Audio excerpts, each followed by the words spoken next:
Мы начинаем цикл передач «Якутская городская дума. Вчера и сегодня». Этот цикл посвящен 200-летию образования представительных органов города Якутска. Это наш совместный проект пресс-службы городской думы и нашего республиканского отделения Всероссийского общества охраны памятников истории и культуры. Мы находимся сейчас на смотровой вышке, надвратной башни Якутского острога. Почему здесь мы находимся? Конечно, не зря, потому что надвратная башня Якутского острога – это символ нашего города, символ не простой, а историко-архитектурный символ. И, кстати говоря, и город Якутск стал развиваться именно благодаря острогу, Головинскому острогу, который был буквально недалеко здесь построен. Острог. И с появлением острога город стал развиваться, появились посады, и стало требование такое перехода уже к самоуправлению. Потому что если при остроге власть была воеводская власть, то с появлением посада населения, то уже стали возникать зачатки самоуправления. Даже по истории Якутска здесь было две думы, была общая и, собственно говоря, дума. И дума управляла всей жизнью города. Была управа, но управа отвечала только за полицейские функции, выполняла, за порядком следили. Поэтому власть была, в принципе, сконцентрирована очень большая в думе, и поэтому это очень интересно. И хотелось бы, чтобы вы немножко нашим телезрителям рассказали об этом подробнее. Да, действительно это так. Якутск является самым старым городом на Дальнем Востоке России. И представительный орган власти появился в Якутии одним из первых в дальневосточном регионе. В 2022 году Якутской городской думе будет 200 лет. Совершим экскурс в историю. В далеком 1822 году начались управленческие преобразования по реформе Михаила Спиранского.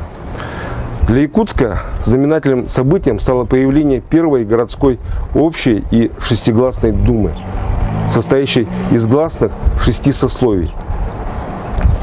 Обычно это было собрание купеческих, мещанских, цеховых общин, духовенства, казаков, чиновников.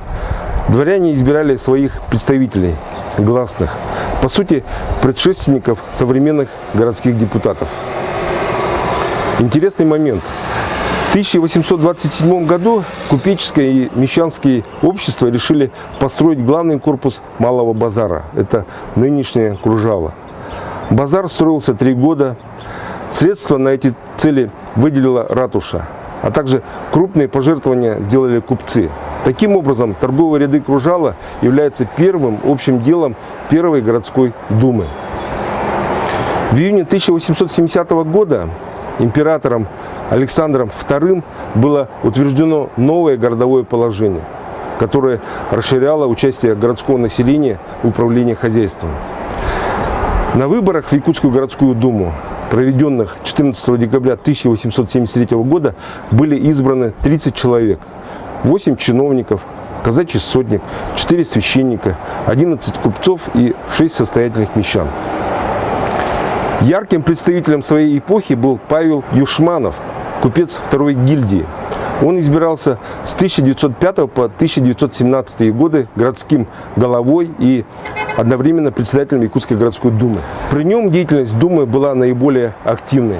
Началось укрепление набережной во избежание паводков, обращено внимание на санитарное состояние города, запущена первая электростанция, заработала телефонная станция на 160 абонентов, проведен водопровод с питьевой водой, были построены здания для библиотеки, реального училища и окружного суда. С начала гражданской войны Якутская городская дума становится ареной борьбы различных политических сил. Павла Юшманова, патриота и рачительного хозяина, ждала тяжелая участь. 19 февраля 1920 года к нему в дом ворвались вооруженные люди, выволокли во двор и прямо на глазах его домочадцев расстреляли. 18 сентября 1921 года в Якутске состоялись выборы в городской совет рабочих, красноармейских и крестьянских депутатов. В состав Якутского городского совета было избрано 56 депутатов. Чем же занимались тогда депутаты? По специальному наказу избирателя вся работа горсовета должна была быть направлена на улучшение быта рабочих, семей красноармейцев и трудового населения, на улучшение общественного питания, благоустройства города. В наказе говорилось о решительной борьбе с бюрократизмом. В выборах не принимала участие зажиточная часть горожан, причисленная большевиками к эксплуататорскому классу. С 1993 года, после распуска городского совета, городской исполнительный комитет преобразовался в мэрию. Представительный орган управления городом возник в лице городского собрания в 1995 году. Председателем был избран Александр Ким-Кимен. В 2002 году в Российской Федерации был проведен референдум по переходу к местному самоуправлению. В 2003 году вступил в силу известный федеральный закон 131 об общих принципах организации местного самоуправления в Российской Федерации. Тогда же в марте были проведены выборы депутатов первого созыва местного самоуправления. На 7-й очередной сессии окружного совета 22 июля 2008 года окружной совет города Якутска был переименован в Якутскую городскую думу, что является историческим названием представительного органа города Якутска.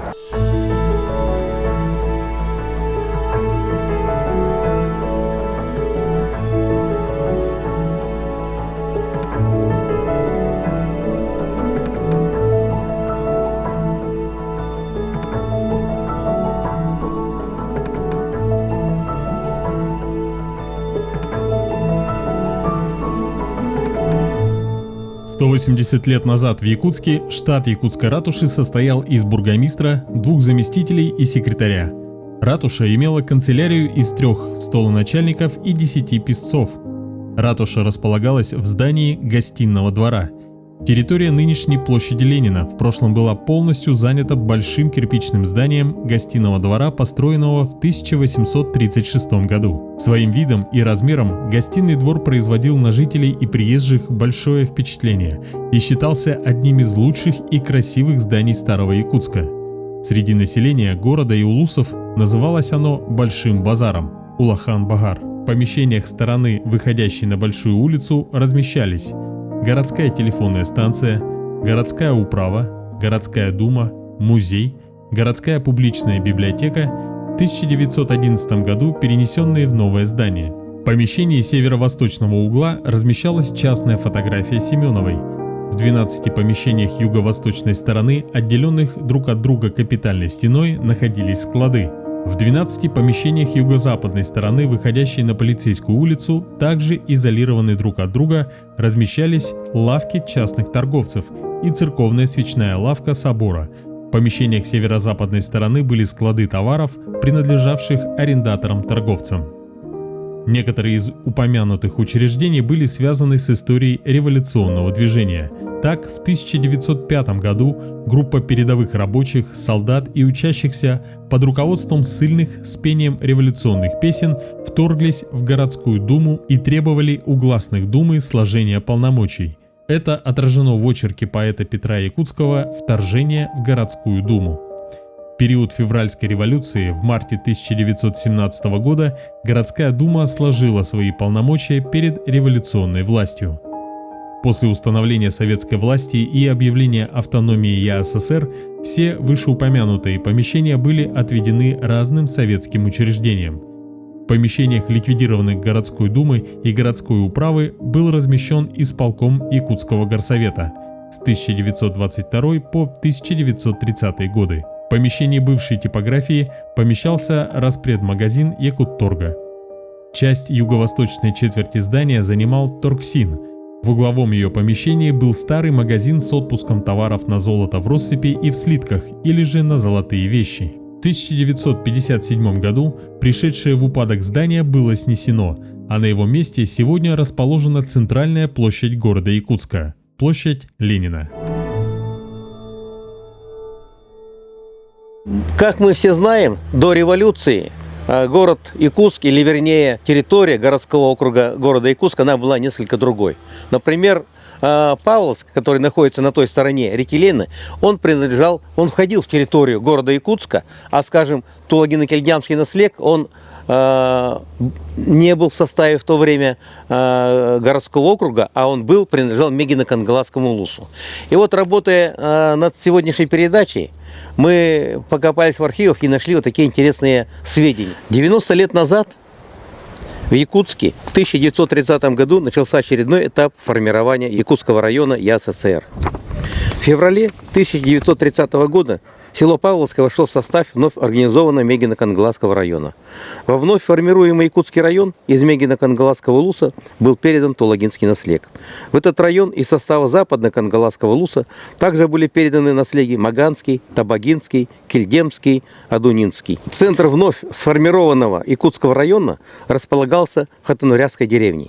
Создатели новой административно-территориальной структуры полагали, что Якутский район со своим сельским советом и райкомом ВКПБ сможет развернуть работы по коллективизации среди проживающих в этих наслегах якутских крестьян по сталинской модели колхозов и обеспечить город сельскохозяйственной продукцией.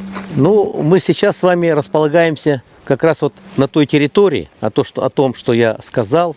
И вот как раз на этих землях это были заимки таких родов, как Новгородовы, Бубякины, Амосовы, Гатиловы. Да, вот они как раз вели здесь хозяйство, и как раз это стало основой, наверное, формирования новой административной единицы Якутского района.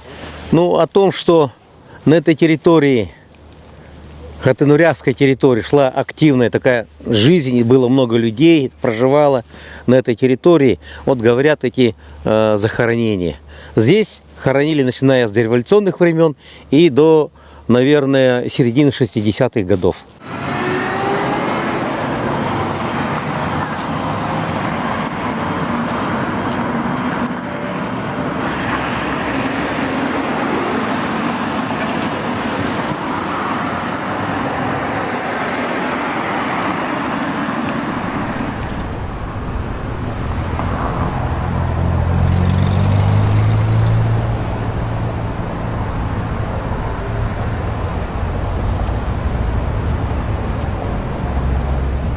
«80 лет назад, в 1940 году, городской совет трудящихся, крестьянских и красноармейских депутатов преобразовался в городской совет депутатов трудящихся города Якутска, или городской совет. Кроме того, возникают постоянные комиссии при Якутском городском совете: бюджетные, торговли, местной промышленности, школьное, благоустройство, общий. Работа постоянных комиссий расширяла связь Совета трудящихся с массами города. В последующие годы число постоянно действующих комиссий возрастает. Народного образования, коммунального хозяйства, здравоохранения, торговли, местной промышленности, соцобеспечения, финансовое, общий, земельное, плановое, сектор кадров при председателе исполкома. Отделы городского совета депутатов трудящихся подчинялись своей деятельности как Совету депутатов трудящихся Якутска и его исполнительному комитету, так и соответствующему Народному комиссариату ЯССР.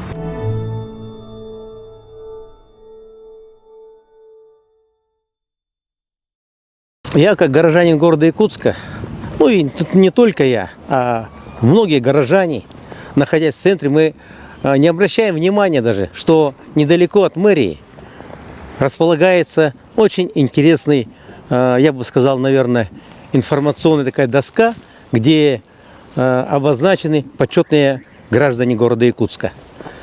И что интересно, эта летопись наших почетных граждан начинается с далекого 1889 года.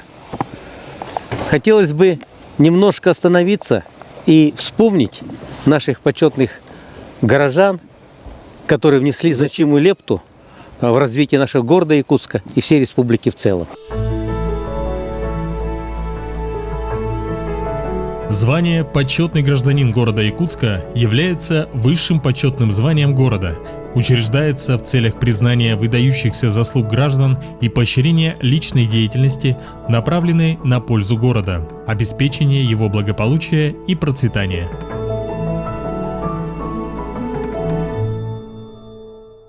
Альбина Михайловна, добрый день. Добрый день. Но сегодня мы с вами встретились не просто так, вот, да, на этом месте, а вот мы стоим возле дома Кушнарева, а ведь он тоже был почетным горожанином города Якутска. Интересные исторические вот такие факты. Да. А буквально вот в этом году решением городской думы вы тоже стали почетным горожанином города Якутска. Ой, для меня это было волнительно и удивительно, кстати. Я от всей души вас поздравляю и хотелось бы вот немножко с вами побеседовать. Мы находимся в старом городе. И я думаю, что вот вы тоже внесли свою лепту вот в этот наш старый город. Пожалуйста, об этом. У меня, знаете, это старый город вообще, я как-то, ну, в нем душой. Жила я недалеко, на Музейный переулок 1, сейчас такого адреса нет, но ходила вот по этим старые еще дома были. И вы знаете, вот здесь дом, вот рядышком стоит, Дом торговая Березкина.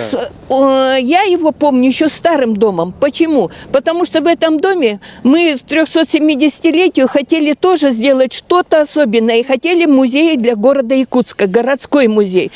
Ну, ЧП случилось, дом сгорел, но это новодел, но он все равно говорит о том, что историю забывать нельзя. Это историческое место наших горожан. Да, много новодела, но много еще и старого осталось. Вот, кстати, о музее города Якутска. Если, скажем, здесь у нас не получилось, но тем не менее, эта работа продолжается. И вот сейчас все-таки музей города Якутска открывается. И вот вы знаете, в каком доме, пожалуйста, вот расскажите об истории этого дома немножко. Он вроде не... Ну, о чем говорит? Ну, фамилия уже Кулаковский. Говорит о многом. Вы знаете, когда был снос создания вот этого всего старого города, ко мне подошли родственники Кулаковского. Сказали, вот дом, в котором он жил. Показали, ну, место, точнее, где он жил, где он, ну, всю жизнь, как говорят, провел. Оно говорит, этого дома нет. А рядом дом, где его друзья жили, где он постоянно проводил свое время. Но это было неразрывно связано с его работой, с его деятельностью, с его жизнью. И вот этот дом мы бы хотели, чтобы его перенесли в память именно об Алексее Кулаковском. И вот этот дом здесь появился. И поэтому, конечно, имя Кулаковского здесь присуще. Я вас знаю все-таки как активного горожанина, который проработал, в общем-то, в горисполкоме, там, да, вы работали, очень много посвятили, ну, пласт вашей жизни, все, в общем-то, шел для того, чтобы город Якутск развивался, вот, стал таким современным, наверное. Немножко об этом. Ну, вы знаете, это очень сложно сейчас говорить об этом, потому что это как вы в городе оказались? Как в городе оказалось? Ну, по направлению приехала. В 68-м году, я вот рассказывала, приехала я сюда познакомиться с родителями моего будущего мужа. И я почему запомнила этот город хорошо? Вот где ДП-1 сейчас стоит, там был магазин. Меня он поразил своей стариной. Да, его сейчас нету. Да. И когда мне по распределению сказали, куда можно ехать, ну, там многие пункты были, но мы с мужем решили, что приедем на его родину. И я приехала и жила в мой вот дом, Музейный переулок 1, квартира 7. Сейчас этого дома нет. И поэтому с музеем, с улицы Ярославского, вот со старым городом, ну, многие годы жизни моей связаны. Тем более я как улицу Ярославского вспоминаю, как я по чурочкам иду на работу. Да, это так интересно было для меня, потому что это была, ну, новая веха моей жизни. Ну, а то, что потом много, ну, в школе, где работали, там это все понятно. А когда в администрации города, то вот 370-летию много изменений, конечно, в городе. И новый ЗАГС построили за счет этого, набережные, арчи, это, да много-много новых появилось. Но при этом остается, знаете, я всегда, ну, что-то у меня как археологическая натура есть. Хочу что-то увидеть старое. Что было раньше? Даже вот Азиатский банк интересно. Да. И это, да вообще вот так пройдешь, да, это восстановленное некоторое. Но хотелось бы, чтобы вот залогом тоже появилась у нас старина, потому что я знаю, вот в Мархе я бывала часто, ну, там по делам, по всем, и там много старинных домов. Да, еще и интересно, сохранившиеся, они, знаете, дома, как это каменные стали даже эти бревна некоторые. И хотелось бы история города, чтобы оставалась навечно. независимо от какого года она. 1632 год, год основания, но ведь раскопки идут. И здесь раньше люди не говорят, что город был, но кто-то жил здесь. Конечно, Это поселения тоже были, интересно. да. Я поэтому считаю, что из истории города, знать историю города, это очень интересно и нужно. Ну вот хотелось бы еще на башню эту взглянуть. Все-таки она связана действительно с историей города. Да, Помните да. старые башни, которые у нас на открытках остались на площади Дружбы. Да. Потом одна из башен осталась в Ну, музее. вот вы И как раз вот за мэра работали, да, и как раз про 2002 год башня сгорела, и надо вот И как принимать для решение. нас всех была это трагедия, потому что даже иностранцев мы водили, показывали, Давайте, что пойдем. это такое. И вот эту башню Илья Филиппович сказал, надо восстановить, это история города.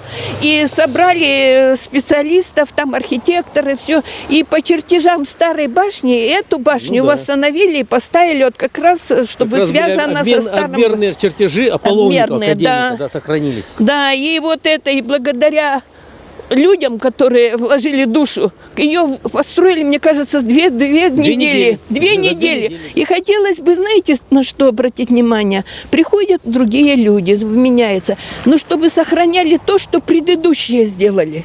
Ну да, должно И как-то развиваться. сохраняли да, и развивали да, развиваться дальше. должно. Да. Да, совершенно И вот правильно. хотелось бы, и сохраняли бы то, и новые добавляли, и, может быть, старые изыскивали, которые сохранить надо, на которые раньше не обратили внимания. Ну вот, интересно все равно. Я говорю, как посмотришь, Якутск есть Якутск. Как бы к нему некоторые не относились, хотелось бы, чтобы люди, которые здесь, такое слово есть. С чего начинается Родина? А может быть, отсюда она начинается? Совершенно правильно, да.